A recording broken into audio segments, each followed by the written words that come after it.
حضرت ابو الحسن رحمۃ اللہ تعالیٰ علیہ فرماتے ہیں کہ بچے تھے گھر میں 6 سال، غربت تھی، کام ملتا کوئی نہیں تھا، اور میں کام چور نہیں تھا، کام ڈھونڈتا تھا، پر اللہ کی قدرت کے کام نہیں ملتا تھا۔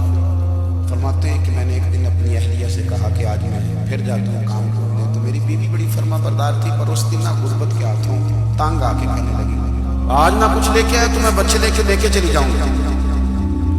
شیخ فرماتے ہیں کہ میں بڑا پریشان گھر سے نکلا، پر میں نے صبح سے لے کے زور تک کام ڈھونڈا، کام ملا کہ تو میرے دل میں خیال آیا چلو کام نہیں ملتا تو اللہ تو کرے گا، چلو بندوں کی مزدوری نہیں ملتی تو رب کریم کی عبادت ہی کرتے ہیں۔ فرماتے ہیں کہ میں نے نا فرات کے پانی سے وضو کیا، نہر کے، شدید دھوپ تھی، ساتھ ریت تھی اور ریت تپ رہی تھی، میں نے اپنا رومال وہیں مصلی کے طور پر بچھا لیا، اور فرماتے ہیں کہ زور سے لے کر عصر تک نماز پڑھی، دھوپ بھی پورے زور پہ، پر میرے سجدے کا ذوق بھی پورے زور پہ۔ فرماتے ہیں کہ عصر تک میں نے نفل پڑھے، دل ڈھلنے لگا، عصر کی نماز پڑھی اور میں وہاں سے چلا۔ اب میں جب نکلنے لگا تو دل میں خیال آیا کہ چھوٹی چھوٹی دیواریں ہیں گھر کی، بغیر کچھ لیے جاؤں گا تو بیوی دور سے دیکھے گی تو شور کرے گی کہ پھر خالی ہاتھ آ گیا۔ کہتے میں نے اپنے اسی رومال میں جس میں میں نے نماز پڑھی تھی نا، رومال میں، کہتے ہیں اسی میں نا میں نے کچھ ریت بھر لی کہ وہ دور سے دیکھے گی تو سمجھے گی کچھ لے کے آیا، چلو جا کے اسے بتا دوں گا کہ آج پھر مزدوری نہیں ملی۔ کہتے ہیں وہ ریت لے کر جب میں گھر میں گیا تو پہلے بیوی دروازے پہ کھڑی ہوتی تھی، پوچھتی تھی خالی ہاتھ آ گئے، آج میں نے دیکھا تو ہے کوئی نہیں۔ فرماتے ہیں میں نے اندر داخل ہوا، سلام لیے، کونے میں نے وہ رومال رکھ دیا اور میں نے آواز دی کہ بھلی مانس کہاں ہو؟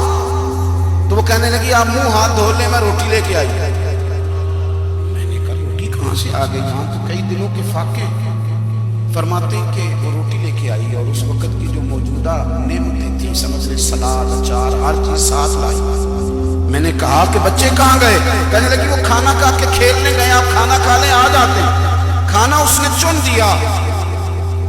میں نے حیرت انگیز لہجے میں ساری نعمتیں اپنے دسترخوان پہ دیکھ کر کے بیوی سے پوچھا یہ کہاں سے آیا کھانا؟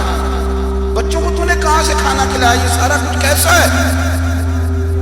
کہنے لگی پتہ نہیں آج آپ کس کریم کی مزدوری کرنے چلے گئے تھے، پتہ نہیں کس کریم کی، میرے گھر میں تو اتنی نعمتیں آئی ہیں کہ مجھ سے سنبھالی نہیں جا رہا، اتنا اناج ہے، اتنا گندم ہے، کس کریم کے دروازے آج چلے گئے تھے؟